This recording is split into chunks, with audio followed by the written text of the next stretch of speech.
Hello students, welcome back to my channel. Today we are going to study about human nutrition. अपने आज complete human nutrition के बारे में पढ़ना है। भी ह्यूमन के अंदर न्यूट्रिशन कैसे होता है, क्या क्या प्रोसेसेस इन्वॉल्व होती है, कौन कौन से ऑर्गन्स ग्लैंड्स इन्वॉल्व होते हैं और कैसे डाइजेस्टिव सिस्टम अपना वर्क करता है ह्यूमंस के अंदर। तो अपनों ने कंप्लीट इसका प्रोसेस पढ़नी है। तो सबसे पहले शुरू करें तो अपने बात करते हैं डाइजेस्टिव सिस्टम की। डाइजेस्टिव सिस्टम क्या होता है भी, जो ह्यूमंस के अंदर किसके काम आता है, फूड को डाइजेस्ट, एब्जॉर्ब और एसिमिलेट और ईजेशन करने के काम आता है। उस सिस्टम को डाइजेस्टिव सिस्टम कहते हैं। अब डाइजेस्टिव सिस्टम के अंदर बहुत सारे ग्लैंड्स और बहुत सारे ऑर्गन्स होते हैं। तो अब जो डाइजेस्टिव सिस्टम होता है वो उसको एक और नाम से जाना जाता है जिसको कहते हैं एलिमेंट्री कैनाल। एलिमेंट्री कैनाल या इसका एक और नाम है, इसको कहते हैं जीआई ट्रैक। जीआई ट्रैक का मीन्स है gastro intestinal tract. Gastro intestinal tract इसको कहते हैं। ये कहाँ से शुरू होती है और कहाँ से, देखो भी, गैस्ट्रो इंटेस्टाइनल ट्रैक माउथ से शुरू होती है, या एलिमेंट्री कैनाल माउथ से शुरू होगी और एनस पे ख़त्म होती है। माउथ टू एनस, माउथ से शुरू होगी और एनस पे ख़त्म होगी। तो फर्स्ट पार्ट कौन सा होगा, अपना माउथ आ जाएगा फर्स्ट पार्ट, और उसके बाद लास्ट पार्ट जो होता है वो एनस होता है।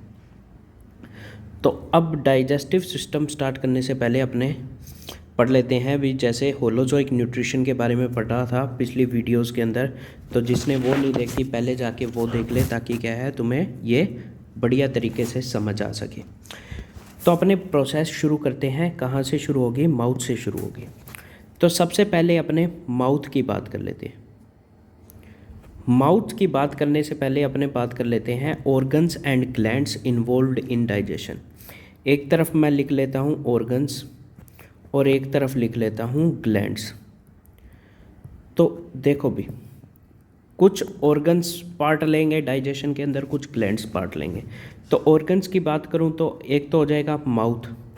माउथ के बाद आ जाएगा ईसोफेगस, उसके बाद आ जाएगा स्टमक, उसके बाद आ जाएगा स्मॉल इंटेस्टाइन, उसके बाद आ जाएगी अपनी लार्ज इंटेस्टाइन, और उसके बाद आ जाएगा एनस।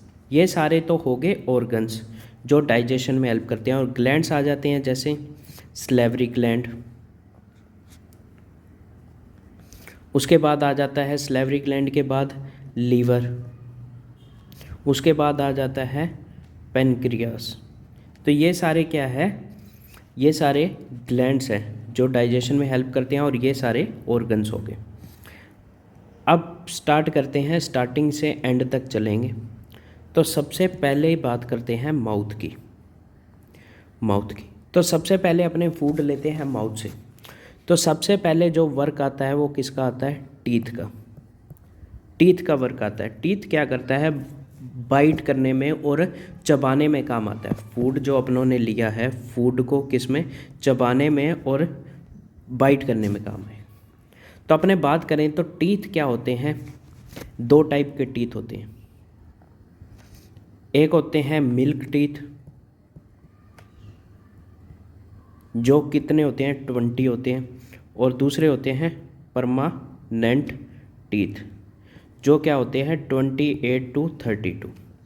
28 होते हैं किसमें भी, 12 से लेके 18 या 20 ईयर्स तक के जो पर्सन होते हैं उनमें होते हैं 28। उसके बाद क्या आ जाते हैं 4 एडिशनल विजडम टीथ। वो कई बार आते हैं, कई बार नहीं भी आते, लेकिन 4 जो विजडम टीथ आ जाते हैं उसके बाद जो टोटल नंबर हो जाते हैं टीथ के, वो कितने हो जाते हैं 32। 4 टाइप्स के टीथ होते हैं, 4 टाइप्स के अपने पास टीथ होते हैं। सबसे पहले आ जाते हैं इंसीजर्स, उसके बाद आ जाते हैं कैनाइन्स, फिर आ जाते हैं प्रीमोलर्स, और उसके बाद आ जाते हैं मोलर्स। ये 4 टाइप के टीथ होते हैं अपने पास, इंसीजर्स, कैनाइन्स, प्रीमोलर और मोलर। तो अब टीथ क्या करेंगे, फूड को चबाने में और छोटे छोटे पीसीस में कन्वर्ट करने में काम आएंगे। उसके बाद आ जाता है अपना टंग। उसके बाद किसका वर्क आ जाता है, टंग। टंग क्या करती है, फूड को मिक्स करती है, किसके साथ, सलाइवा के साथ। फूड को सलाइवा के साथ मिक्स करने में जो काम आता है वो होता है टंग। और जब फूड सलाइवा के साथ मिक्स हो जाता है तो उसको अपने कहते हैं बोलस। उसको अपने क्या कहते हैं, बोलस। जब फूड पार्टिकल्स सलाइवा के साथ मिक्स हो जाते हैं तो उसको अपने क्या कहेंगे, बोलस कहेंगे। अब माउथ के अंदर क्या प्रेजेंट होते हैं, सलेवरी ग्लैंड्स। माउथ के अंदर क्या प्रेजेंट होते हैं, सलेवरी ग्लैंड्स। 3 टाइप के सलेवरी ग्लैंड्स होते हैं। 3 टाइप के सलेवरी ग्लैंड्स होते हैं, सबलिंगुअल, सबमैंडिबुलर और पैराटॉइड। अब सलेवरी ग्लैंड्स क्या सीक्रेट करते हैं, सलाइवा। सलेवरी ग्लैंड क्या सीक्रेट करेंगे, सलाइवा। अब सलाइवा क्या करता है, सलाइवा के अंदर होता है enzyme, enzyme cold salivary amylase. Saliva के अंदर क्या होता है, एंजाइम होता है कोल्ड सलेवरी एमाइलेज, जो क्या करता है, फूड के अंदर जो स्टार्च प्रेजेंट होता है उसको कन्वर्ट कर देता है सिंपल शुगर के अंदर। फूड के अंदर जो स्टार्च प्रेजेंट है उसको कन्वर्ट कर देगा सिंपल शुगर, या सिंपल में कहें तो ग्लूकोज के अंदर। सिंपल शुगर कौन सी होती है, सबसे सिंपलेस्ट फॉर्म ऑफ शुगर है ग्लूकोज, C6H12O6। तो जो स्टार्च सलेवरी एमाइलेज है वो क्या करेगा, स्टार्च जो प्रेजेंट है उसको कन्वर्ट कर देगा सिंपल शुगर के अंदर, ग्लूकोज के अंदर। अब एक क्वेश्चन ये बनता है यहाँ से भी, डाइजेशन प्रोसेस कहाँ से शुरू होती है। तो अपनी जो डाइजेशन प्रोसेस है वो कहाँ से शुरू हो जाती है, माउथ से शुरू हो जाती है, ये बात याद रखना। अब आ जाता है अपने पास फूड माउथ से, माउथ का वर्क हो गया। अब फूड आएगा किसके अंदर, फेरेंक्स के अंदर। अब देखो भी, फेरेंक्स के अंदर क्या होता है, फेरेंक्स के अंदर कॉमन ओपनिंग होती है। यहाँ से ये नेसल कैविटी है, यहाँ से एयर आ रही है और यहाँ से क्या आ रहा है, फूड आ रहा है। अब यहाँ फेरेंक्स के आगे डिवाइड हो जाएगा, ये आ गई अपने पास विंड पाइप, विंड पाइप, और ये आ गई अपने पास फूड पाइप। फेरेंक्स तक तो कॉमन आ रहा था, एयर और फूड एक ही वेसल से या उससे आ रहे थे ट्रैक। तो उसके बाद क्या हो जाता है, डिवाइड हो जाता है, ये इधर विंड पाइप हो जाती है, इधर ईसोफेगस या फूड पाइप हो जाती है। अब अपने बात करते हैं ईसोफेगस की। तो ईसोफेगस क्या करते हैं, ईसोफेगस अपनी होती है food pipe, food pipe. Oesophagus कौन सा मूवमेंट करती है, पेरिस्टेलिस मूवमेंट।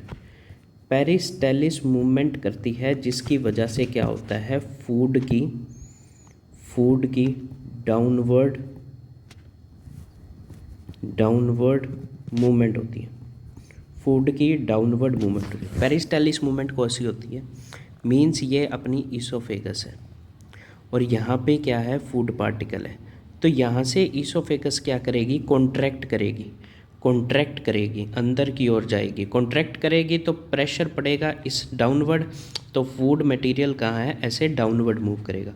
मीन्स ये क्या कर लेगी, ऐसे हो जाएगी, ऐसे कॉन्ट्रैक्ट करेगी। कॉन्ट्रैक्ट करने की वजह से क्या है, प्रेशर पड़ेगा डाउनवर्ड और फूड की मूवमेंट क्या हो जाएगी, डाउनवर्ड हो जाएगी।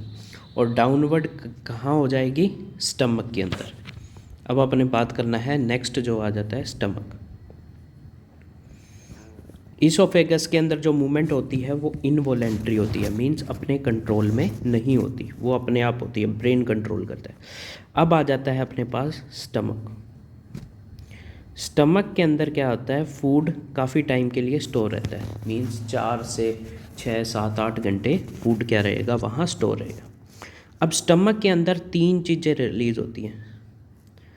सबसे पहले बात, एक होता है HCl, दूसरा होता है म्यूकस और तीसरा होता है पेप्सिन। एक रेनिन एंजाइम भी होता है, वो उसकी बाद में बात करूँगा। पहले ये HCl क्या करता है, एसिडिक मीडियम बनाएगा, एसिडिक मीडियम बनाएगा ताकि पेप्सिन एंजाइम क्या कर सके, वर्क कर सके। एसिडिक मीडियम क्रिएट करेगा ताकि पेप्सिन एंजाइम वर्क कर सके। और क्या करेगा, जर्म्स को किल करेगा। जर्म्स को, जो फूड के अंदर जर्म्स है उनको भी क्या करेगा, किल करेगा। म्यूकस क्या होता है, म्यूकस क्या करेगा, म्यूकस हेल्प करेगा स्टमक की वॉल को, स्टमक की वॉल्स को, किससे, एक्शन ऑफ एसिड, एसिड के एक्शन से बचाएगा स्टमक की वॉल्स को।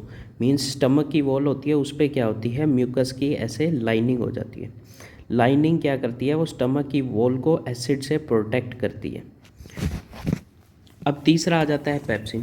पेप्सिन क्या करता है, प्रोटीन का डाइजेशन। पेप्सिन क्या करेगा, प्रोटीन का डाइजेशन करेगा। तो तीन चीज़ें थी, HCl एसिडिक मीडियम क्रिएट करेगा और जर्म्स को किल करेगा। म्यूकस क्या करेगा, स्टमक की वॉल्स को बचाएगा एसिड के एक्शन से। और पेप्सिन क्या करेगा, प्रोटीन्स का डाइजेशन करेगा। अब आ जाता है एक रेनिन।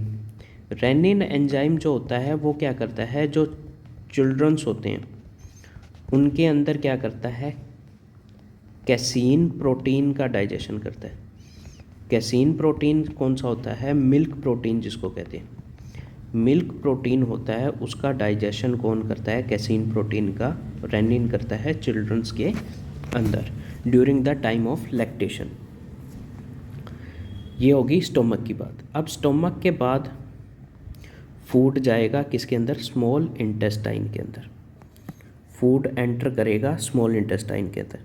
ये first part of small intestine है, इसको कहते हैं ड्यूडेनम। अब यहाँ पे क्या है, पेनक्रिएटिक डक्ट भी खुलेगी और लीवर से भी डक्ट आएगी। सबसे पहले बात कर लेते हैं लीवर की। लीवर जो होता है वो ग्लैंड क्या प्रोड्यूस करता है, बाइल, बाइल प्रोड्यूस करता है।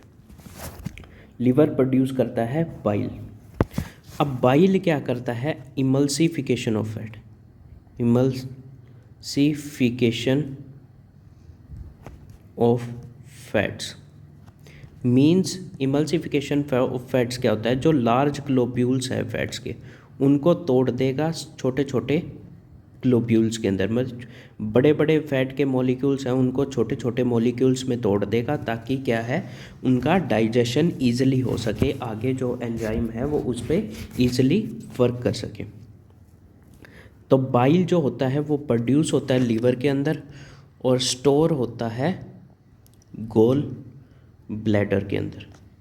स्टोर होता है किसके अंदर, गोल ब्लैडर के अंदर। अब बाइल आ गया किससे, लीवर से, और इधर से आएगा पेनक्रिएटिक जूस। पेनक्रियास से क्या आएगा, पेनक्रियास से आएगा पेनक्रिएटिक जूस, पेनक्रिएटिक जूस जिसके अंदर क्या क्या चीज़ें होती हैं। पेनक्रिएटिक जूस के अंदर होता है, एक होता है लाइपेज और एक होता है ट्रिप्सिन। लाइपेज और ट्रिप्सिन। लाइपेज क्या करता है, फैट्स का डाइजेशन करवाता है। लाइपेज क्या करेगा, फैट्स का डाइजेशन कराएगा। और ट्रिप्सिन कराएगा प्रोटीन का डाइजेशन। लाइपेज तो कराएगा फैट्स का डाइजेशन और प्रोटीन का डाइजेशन कौन कराएगा, ट्रिप्सिन। ये हो गया पेनक्रिएटिक जूस जो पेनक्रियास से रिलीज होता है। अब आ जाता है स्मॉल इंटेस्टाइनल जूस। अब आ जाता है इंटेस्टाइनल जूस, इंटेस्टाइनल जूस जिसका एक नाम होता है सक्कस इंटेरिकस। सक्कस इंटेरिकस। सक्कस इंटेरिकस क्या कराता है, फाइनल डाइजेशन कराता है। फाइनल डाइजेशन मीन्स जो फाइनल डाइजेशन करवाएगा, जो बच गए जो भी मॉलिक्यूल्स, उनका जो फाइनल डाइजेशन कौन कराएगा, सक्कस इंटेरिकस कराएगा। सक्कस इंटेरिकस क्या करता है, फैट्स को फैटी एसिड्स और ग्लिसरॉल के अंदर कन्वर्ट कर देता है, प्रोटीन को अमीनो एसिड्स के अंदर कन्वर्ट कर देता है, और ग्लूकोज को किसके अंदर, कॉम्प्लेक्स कार्बोहाइड्रेट्स